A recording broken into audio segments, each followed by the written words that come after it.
this one winds up no good.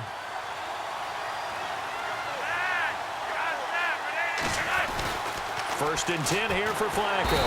Under pressure, and Flacco's going to be dropped. Nigel Bradham, the outside linebacker, drops him for a loss of 6. And there they bring pressure from the inside, and they get home. Yeah, hard to block everyone, isn't it? And on this play, someone did not get blocked. He's the one who got home. Throwing over the middle, and it's incomplete. Ben Watson was the intended target, the tight end. And it's third down. Sometimes the coverage is so good, no matter what you're doing on offense, you just can't shake anyone free. They try their best to find someone open, but they took away every passing alley, every angle, and shut the play down. And he's got his man. That's Macklin. And he's going to go out of bounds. He takes this one down shy of the 20. They give him a gain of 37. There will always be a place for methodically marching the ball downfield. But when you can pick it up in big chunks and strike like that, have explosive plays, that's often the difference in winning and losing. Those types of plays that can knock a defense off balance, that'll drive a team towards a victory. A first carry now for Alex Collins. And not much to speak of there. Maybe a yard down to the 20. Well, if the coaching staff's doing a good job upstairs, they'll file away what they just saw from the defense right there. They sold out to stop that running play. I'd say keep that in mind. They want to try that again. Go play action and hit them over the top. They've got a 2nd and 9 to start things out. 9 yards still remaining here to pick up the first on 2nd down.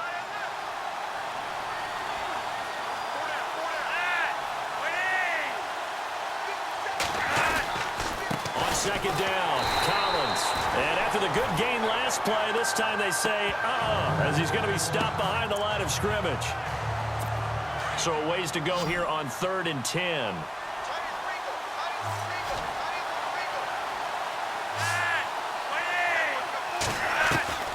Operating out of the gun, Flacco. And he's going to be taken down here. A sack back at the 32. Vinny Curry in there to drop him for a loss of 10. And it'll be 4th and long.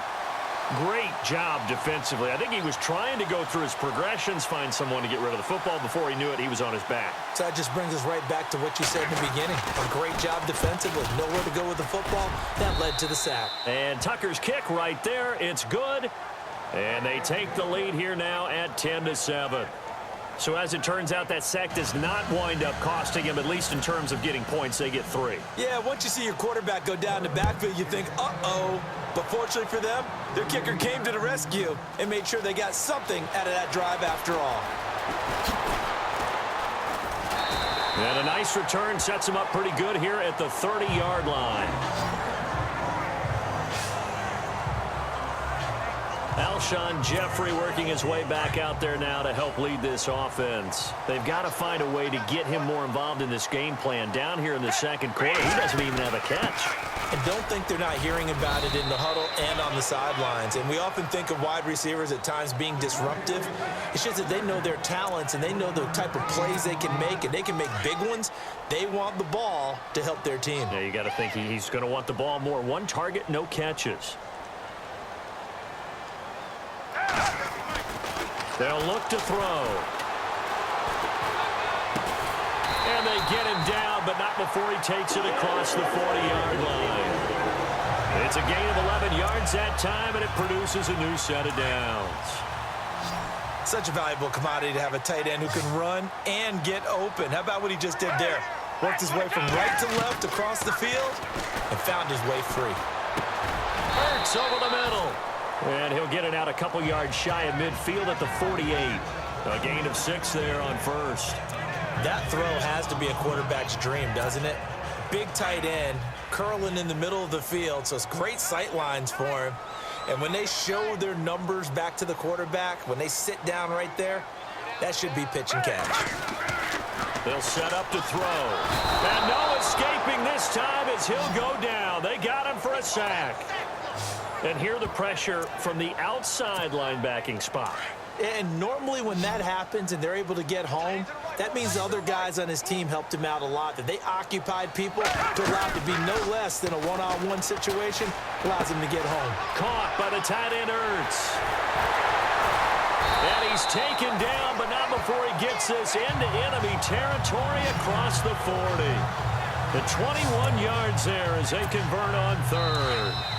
2 minutes to go here in the first half. We'll come back to Philadelphia after this. Coming up at halftime, remember, we'll get you out to Larry Ridley in Orlando for highlights and analysis of this first half. That is, of course, unless you decide to skip him. And for the record, we do not encourage that. And he showcases the spin, a pretty good gain before he's taken down. He'll wind up getting 9 after tucking it and running, so it'll leave him with 2nd and a yard. Now, that was not a bad scramble there on first down. He didn't force it, nor did he throw it away. He was able to take off, and now he made it a very manageable 2nd and short. Looking for the end zone. And, oh, not only did he drop it, he dropped it in the end zone. Coverage was very good that time. A nice job to smother him as the ball arrived, and that ensured an incomplete pass. And it keeps 6 points off the board. The Eagles on third down. They've been okay, 2 for 3 thus far. They need just a yard here. It's 3rd and 1. Back to throw. Flush to his right. He may try and run for this. And he's going to have a first down here as he gets this one to the 17-yard line. Nothing open downfield. He keeps it himself for 11 and a first down. Partner, as a quarterback, sometimes you just got to know when the clock has gone off in your head, it's time to go. Tuck it and get all you can. From the red zone now, they'll look to throw. Buying time to his left. And no escaping this time as he'll go down. They got him for a sack. It's interesting, partner, that most defenses try and guard the 35-yard line actively because they think the way kickers are nowadays, about a 52-yard field goal, they're kind of giving up points. But you get even deeper into territory, you get into the red zone, they're going to guard it even more, which means more pressure, more blitzing. And that'll be incomplete.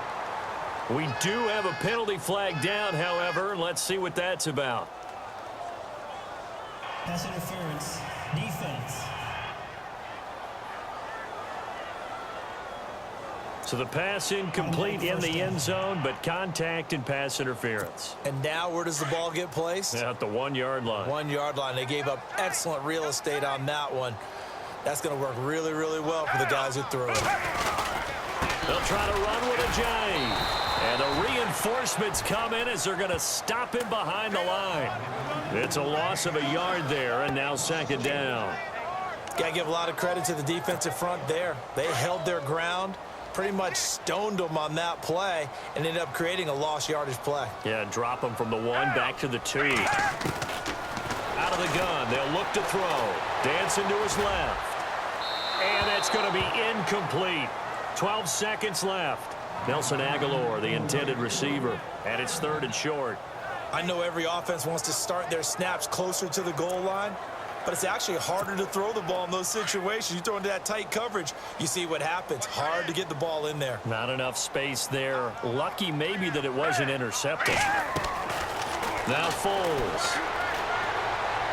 And that's going to be caught for an Eagles touchdown. Jay in the final seconds of the first half. And the Eagles have taken the lead. That's one of the better examples of clock management I've seen. Whittled it all the way down just about and still put the ball in the end zone. Yeah, just a methodical drive and something really to take into the lockers here. And that makes it 14-10.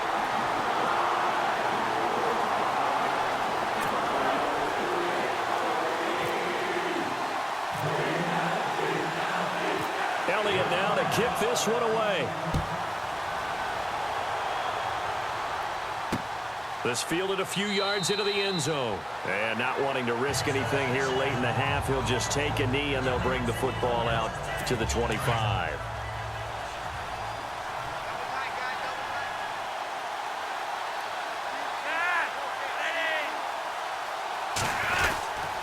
The drive starts with a run by Collins. And he will lose yardage and be backed up to the 24. So we've come to... All right, hang on. We'll jump over halftime.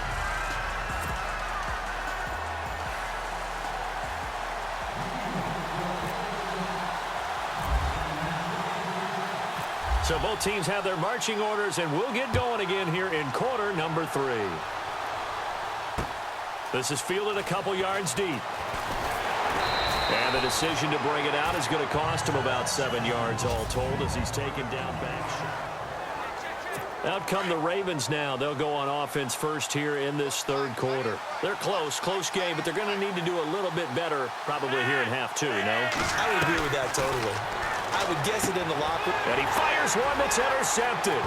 Picked off by a former first-round pick, Patrick Robinson. And he takes this one back into the end zone. And the Eagles defense gets a pick-6 TD. So a pick-6 there out of the nickel package. They went with 5 DBs. Almost becoming the base package in the NFL is the nickel. Hard to throw against. That was demonstrated one more time. A pick-6 going the other way. A heck of a play there defensively, getting the interception, navigating his way into the end zone for the touchdown. So they throw the pick-6. They'll get another shot at it now as this one's in the air. That's fielded in the end zone. And no run back here. This will be a touchback, and it comes out to the 25-yard line. And now Baltimore gets set to take the field. And fresh off the pick-6, they've got to forget about that quickly. In this case now, the guy throwing the ball, he's got to be like what we talk about with defensive backs who get beat for a long touchdown. Short-term memory, right back out there doing the things that he does best, and knowing that taking care of the ball is paramount. Here's his opportunity. All comes back to those defensive backs for the former DB, right? I don't know where that comes from. It just kind of emerges out of me for some reason. It's deep in there, right? Well, they're hoping that the second half is better for him than the first half. They've got to find a way to get him going. He's a big part of their offense.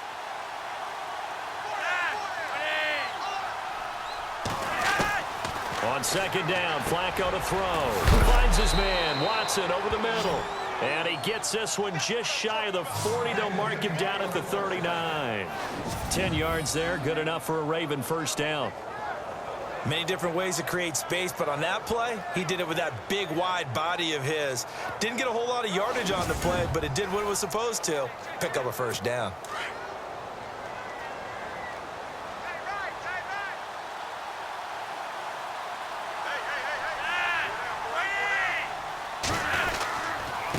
This is Collins on the handoff. Room to run past midfield. And he'll be taken down, but not before he gets into enemy territory. 12 more yards there and another first down. For so many years, I was convinced it was a myth, you know, because you always hear about the smaller running back. Oh, he gets lost, you can't find him, and sometimes that's part of his genius. But it's true. You get behind big offensive linemen, the defensive line guys trying to find him, trying to peek around people to see him, and he gets lost, but this guy gets lost in a good way for his offense, picking up big yardage. Well, not to get too overcritical there because he knows what he's doing, but his shoulders looked a little off kilter there when he threw that. I don't think you're being overly critical there. You're just analyzing it, and he gets those shoulders right. That pass will go from incomplete to complete. Now again to Collins. And again, he's going to be stopped up right at the line of scrimmage. No gain on that one as it brings up a 3rd and 10. While there was no gain on that run, we do know coaches whose identity is rooted in taking it almost to the limit and then changing things up on you down the stretch. I think we're getting really close to that point in time, though, where the identity may have to go out the window. They've got to go a little bit faster in order to try and win the game. And he couldn't hang on to it through the contact. Incomplete. That would have been a great catch, but it's real difficult to hold on to it because it was contested all the way. Would have been a great play if he'd been able to haul that one in. On is the punter, Cook, who sends it away.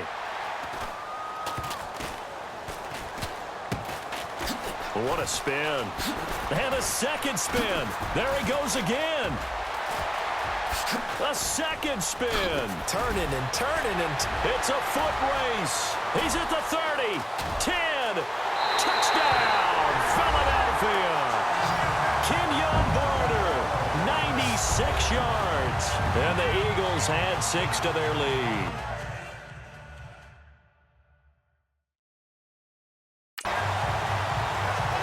What a risk he took, but it paid off. I mean, he took that